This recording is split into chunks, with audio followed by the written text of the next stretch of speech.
గురుగారు, తిరుప్పావై కేవలం భక్తి సంబంధితమైనదా? ఇతర అంశాలు ఏమైనా దాగి ఉన్నాయి ఇందులో?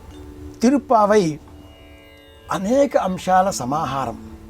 ఈ 30 పాశురాలను గోదాదేవి మనకు అందించిన నేపథ్యం వేరు, వర్తమాన తరుణంలో మనం వినియోగిస్తున్న విధానం వేరు. నాలాయిర దివ్య ప్రబంధములో అంతర్భాగమైన ఈ 30 పాశురములను అధ్యయనం చేస్తే ప్రపంచంలో ఉన్న ప్రతి విషయము ఇందులో ఉంది అనే విషయం మనకు తెలిసి వస్తుంది. మహాభారతానికి ఒక ప్రపత్తి ఉన్నది, యదిహాస్తి తదన్యత్ర అన్నట్లుగా. ప్రపంచంలో ఉండే సమస్త విషయాలు మహాభారతంలో ఉంటాయి. మహాభారతంలో విషయం ఉన్నది, అది ప్రపంచంలో ఉంటుంది. ఇది ఎలాగో ఈ తిరుప్పావై 30 పాశురములలో కూడా ప్రపంచంలో ఉన్న సమస్త విషయాలు ఉన్నాయి. ప్రపంచంలో ఉన్న విషయాలన్నీ ఇందులో ఉన్నాయి, ఇందులో ఉన్న విషయాలే ప్రపంచంలో ఉన్నాయి. ఆదాన ప్రదానములుగా చెప్పుకుంటే ఈ 30 పాశురములలో 5, 10, 5, 6, 3, 1 అనే విభజనను విశ్లేషకులు ఇలా తెలియజేస్తూ ఉంటారు. మొదటి 5 పాశురములలో మనల్ని మనం సంసిద్ధం చేసుకోవడం అభిముఖ్య దశ అని పేరు.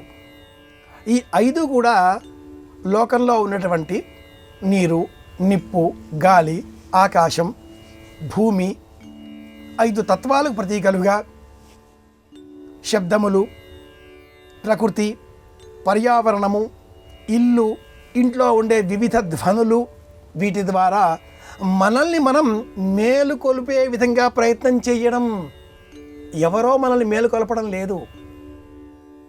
ఒక గోపికను గోదాదేవి మేలుకొల్పడంతో ప్రారంభమైన ఈ 30 పాశురముల వృత్తాంతం మనల్ని మనం మేలుకొల్పడం ఎలాగా అన్న విషయాన్ని బోధిస్తుంది.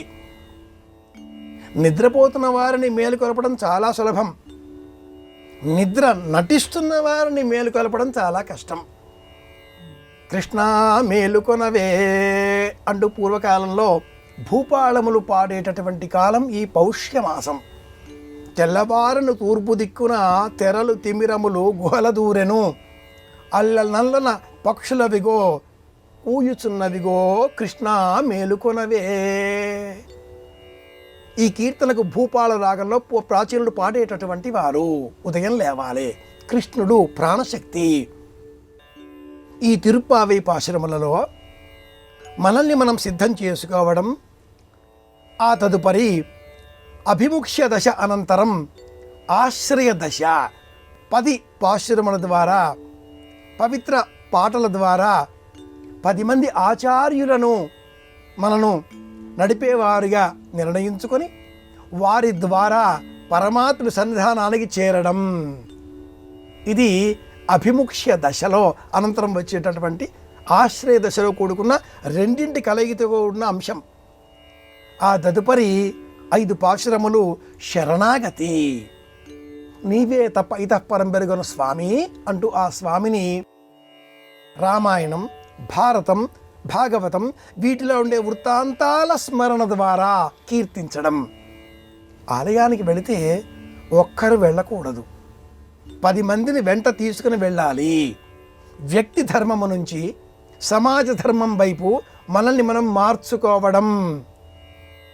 ఇంకా ఇంకా అన్నప్పుడు స్వామి శరణాగతి ఇవ్వడం. తదుపరి చివరిగా 30వ పాశురం ఫలం అన్న పేరిట పర అనేటటువంటి ఆ ధర్మాన్ని మనం పొందడం. లౌకికంగా చూస్తే పర ఒక చర్మంతో కూడినటువంటి వాయిద్యం, ధ్వని చేసే నిమిత్తమై అనేకులు వినియోగిస్తూ ఉంటారు. కానీ పర ధ్యాస కలిగి ఉండడాన్ని ఈ తిరుప్పావై మనకు బోధిస్తుంది. ఈ శరీరం మీద అధ్యాస ఉండకూడదు, పరధ్యాస ఉండాలి. ధ్యాస ఏకాగ్రత, పరధ్యాస పరాకు. లోకంలో ఈ పదం పరధ్యాస దురదృష్టవశాత్తు లౌకికార్థంగా మారిపోయింది. ఏమిటో మనిషి ఈ లోకంలో లేడు, ఏదో ఆలోచనలు చేస్తూ ఉంటాడు, పిలిచినా పలకడు, ఏదో పరధ్యాసలో ఉన్నాడు ఏమో. గొప్ప వేదాంతార్థం ఇది. పరమాత్మకు సంబంధించిన ఆలోచనలలో మనం జీవితాన్ని గడపడమే పరధ్యాస. అది పరమానుభూతి, విషయానుభూతి. డివైన్ బాత్ అన్న పేరిట ఆంగ్లంలో ఒక పదాన్ని వినియోగిస్తూ ఉంటారు. భగవద్ అనుభూతిని స్నాన రూపంలో మనం పొందగలగడమే తిరుప్పావై భాషలో చెప్పేటటువంటి అంతరార్థం. నిరంతరం శ్రీకృష్ణ శరణం మమ, కృష్ణం వందే జగద్గురుం ఇలాంటి ఆలోచనలు చేసేటటువంటి వారికి తిరుప్పావై పాశురాలు పరమానందాన్ని కలిగిస్తాయి. కొందరు అంటారు, సంస్కృతంలో మనకు అనేక స్తోత్రాలు ఉన్నాయి, మన ఇంట్లో కూడా తెలుగులో కూడా అనేకులు పండితులు కవులు చెప్పిన స్తోత్ర పాఠాలు పద్య రూపాలలో కూడా మనకు ఉన్నాయి. ఇవి ఉండగా తమిళ పాశురములు, కన్నడ కీర్తనలు, మరాఠీలో వచ్చేటటువంటి కీర్తనలు ఇవన్నీ మన వాళ్ళు ఈ మధ్యకాలంలో విశేషంగా చెబుతూ ఉన్నారు ఏమిటా అంటూ కూడా ప్రశ్నలు సంధిస్తూ ఉంటారు.